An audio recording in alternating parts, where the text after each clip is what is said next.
जय माई की।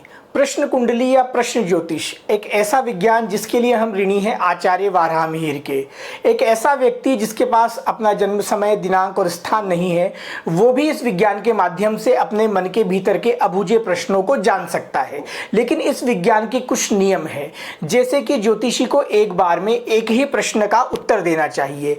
फलादेश जातक की गंभीरता पर निर्भर करता है। जातक जितना गंभीर होगा, फलादेश उतना सटीक होगा। तो जब जातक के मन के भीतर कोई प्रश्न उठे या वो आपके पास आए प्रश्न को लेकर के, तो उस समय के दिनांक, स्थान और समय को लेकर के हम प्रश्न कुंडली को तैयार करते हैं। अब यहाँ पर महत्वपूर्ण बात यह है कि जब जातक आपके पास आए, वो निष्कपट है या नहीं, वो कहीं आपके साथ छल तो नहीं कर रहा है, कोई प्रैंक तो नहीं कर रहा है, आपकी परीक्षा लेने के लिए तो नहीं आया है, इस बात का कैसे पता लगाया जाए, क्योंकि तभी हम फलादेश की सटीकता पर विचार कर सकते हैं। तो कुछ सूत्र हैं इस सीरीज में जो हम आपको देना चाहते हैं। सबसे पहले हम इस बात को समझेंगे कि प्रश्न कुंडली में चंद्रमा, लग्न और लग्नेश, इन तीनों की स्थिति महत्वपूर्ण होती है। मैं पुनः दोहराता हूं, प्रश्न कुंडली में लग्न, लग्नेश और चंद्रमा की स्थिति सबसे महत्वपूर्ण है।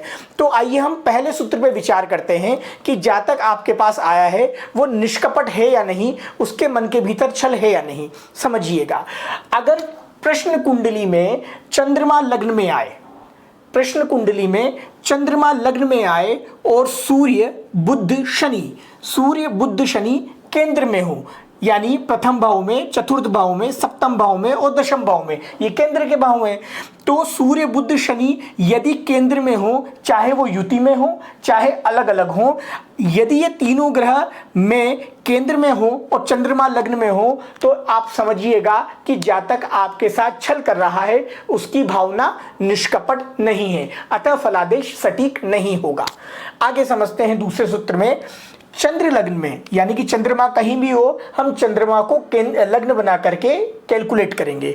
तो चंद्रमा को लग्न बना करके यदि शनि केंद्र में हो और बुध कंबस्ट हो, बुध अस्त हो, तो भी जातक आपके साथ छल कर रहा है, उसकी भावना निष्कपट नहीं है। तीसरा सूत्र आप समझिएगा कि यदि लग्न में कोई बलि पाप ग्रह हो, लग्न में यदि कोई बलि पाप ग्रह हो या सप्तम में कोई बलि पाप ग्रह हो या लग्न को कोई पाप ग्रह दृष्ट कर रहा हो, तो भी हम ये मान करके चलेंगे कि जो जातक आपके पास आया है उसकी भावना निष्कपट नहीं है, वो आपके साथ छल कर रहा है। ये तीन सूत्र हुए जिससे हम जान सकते हैं कि जातक आपके साथ छल कर रहा है, उसकी भावना निष्कपट नहीं है, तो फलादेश जो है वो अनुकूल नहीं होगा। अब हम समझते हैं कि फलादेश कब अनुकूल होगा और उसकी भावना कब निष्कपट नहीं होगी, वो शुद्ध भाव से आपके पास आया है। आइए समझते हैं। तो अब हम उन सूत्रों की चर्चा करते हैं जिनके माध्यम से पता लगाया जा सकता है कि जातक गंभीर है और पाप रहित है, शुद्ध भाव से आपके पास आया है। पहला सूत्र, यदि लग्न पर शुभ ग्रहों की दृष्टि है, लग्न पर यदि शुभ ग्रहों की दृष्टि है तो व्यक्ति शुद्ध भाव से आपके पास आया है, आपका फलादेश सटीक होगा। दूसरा सूत्र, यदि सप्तमेश पर शुभ ग्रहों की दृष्टि है, सप्तमेश पर, जैसे इस लग्न की कुंडली है, सप्तमेश शनि, शनि पर गुरु की दृष्टि हुई, यानी कि किसी भी लग्न में सप्तमेश पर यदि शुभ ग्रहों की दृष्टि है तो भी आपका फलादेश सटीक होगा, जातक आपके पास शुद्ध भाव से आया है। तीसरा सूत्र, केंद्र 1, 4, 7, 10, त्रिकोण 1, 5, 9, केंद्र और त्रिकोण में यदि कोई शुभ ग्रह बैठा है तो भी आपका फलादेश सटीक होगा, आपके पास जातक शुद्ध भाव से आया है, आप फलादेश कर सकते हैं।